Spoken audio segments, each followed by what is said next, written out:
नमस्कार मित्रांनो, मी अक्षय कोले तुमच्या सगळ्यांचं अतिशय मनापासून स्वागत करतोय फिजिक्स विथ अक्षय कोलेमध्ये. मित्रांनो, आज आपण पाहणार आहोत torque acting on rotating object. पण तत्पूर्वी या आधीचे जर आपले व्हिडिओज मिस झाले असतील तर या वरती दिलेल्या आय बटनवरती नक्की क्लिक करा. तुम्ही अजूनही आपलं चॅनल सबस्क्राईब केलेलं नसेल तर या चॅनलला अवश्य सबस्क्राईब करा आणि हो, बेल आयकॉनवरती हिट करायला विसरू नका. चला तर मग पाहूयात torque acting on rotating object काय येते.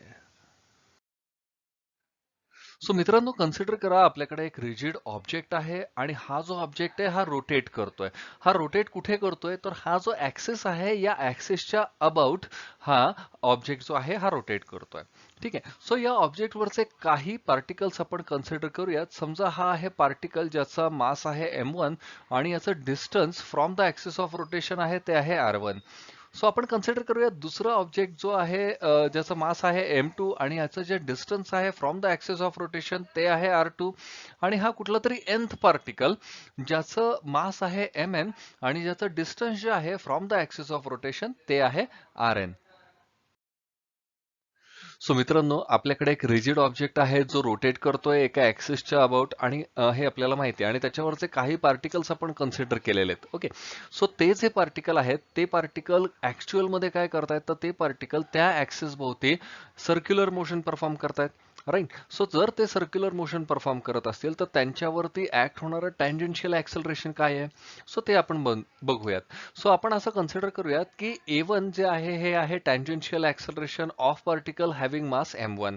A2 जे आहे ते आहे tangential acceleration of a particle having mass m2.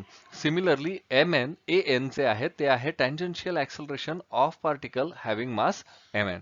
Correct आहे. ओके. सो आता जर हे सारे पार्टिकल्स जर सर्क्युलर मोशन परफॉर्म करत असतील तर ऑब्व्हियसली त्यांच्यावरती जो फोर्स ऍक्ट होतोय तो फोर्स आपल्याला कसा काढता येईल. आपल्याला माहिती आहे की फोर्स आपण न्यूटनचा सेकंड लॉ जो आहे त्यांनी काढू शकतो. So force is equal to mass into acceleration. So particle जो आहे m1 त्याच्यावरती फोर्स किती ऍक्ट होतोय. सो m1 पार्टिकल वरती फोर्स म्हणजे ज्या ज्या पार्टिकलचं मास आहे m1 त्या पार्टिकल वरती फोर्स किती ऍक्ट होतोय तो आहे force is equal to F1 is equal to m1 into A1. Correct आहे. Mass into acceleration. राईट. पण ए जो आहे तो आहे टँजेन्शियल ऍक्सलरेशन. सो आपल्याला हा जो टँजेन्शियल ऍक्सलरेशन आहे हा आपल्याला लिहावा लागेल in terms of angular acceleration. Right. So a is equal to r alpha ही गोष्ट आपल्याला माहिती आहे. करेक्ट आहे. सो आपल्याला असं म्हणता येईल force acting on mass m1 is m1 r1 alpha. ठीक आहे. आता इथे अल्फा 1 असं का नाही लिहिलेलं कारण सगळेच पार्टिकल जे आहेत हे सगळे पार्टिकल एक राऊंड कंप्लीट करायला सेम टाइम लावतात. म्हणजेच सगळेच जे पार्टिकल आहेत त्यांचं अँग्युलर वेलॉसिटी सेम आहे. किंवा तर आपल्याला असं म्हणता येईल की सगळे पार्टिकल जे आहेत they are rotating with same angular acceleration. So म्हणून आपण इथे लिहिलेलं आहे m1 r1 alpha. Similarly particle जो आहे ज्याचा मास आहे m2 त्याच्यावरती किती फोर्स ऍक्ट करणार आहे. सो त्याच्यावरती फोर्स ऍक्ट करणार आहे F2 is equal to m2 r2 alpha. आणि शेवटचा जो पार्टिकल म्हणजे आपण सगळ्याच पार्टिकल वरती बघतोय तो शेवटचा nth पार्टिकल जो आहे त्याच्यावरती किती फोर्स ऍक्ट करणार आहे. सो त्याच्यावरती फोर्स ऍक्ट करणार आहे mn an म्हणजेच mn rn आणि अल्फा. आपल्याला फाइंड आउट करायचं आहे टॉर्क किती ऍक्ट होतोय ऑब्जेक्टच्या वरती. सो ऑब्जेक्ट वरती टॉर्क किती ऍक्ट होतोय हे जर आपल्याला फाइंड आउट करायचं असेल तर आपल्याला पार्टिकल ए वरती किती टॉर्क ऍक्ट होतोय ते बघायला लागेल. So torque acting on particle having mass m1 is. So torque T1 is τ1 is equal to R1 into F1. हा झाला फॉर्म्युला टॉर्कचा. सो F1 ची व्हॅल्यू आपण त्याच्यामध्ये पुटअप करूयात. आपल्याला असं मिळेल की τ1 is equal to m1 R1 square into alpha. Right. R1 square का आला कारण इथे F ची जी व्हॅल्यू आहे त्याच्यामध्ये m1 R1 अल्फा ही व्हॅल्यू आहे F ची multiplied by this R1. So R1 R1 is equal to R1 square. Correct आहे. सिमिलरली सेकंड पार्टिकल वरती किती टॉर्क ऍक्ट होईल. सो सेकंड पार्टिकल वरती ऍक्ट होणारा टॉर्क आहे τ2 is equal to m2 r2 square into alpha. आणि nth particle वरती किती टॉर्क ऍक्ट होईल. सो nth पार्टिकल वरती टॉर्क जो ऍक्ट होणार आहे तो असणार आहे τn is equal to mn rn square alpha.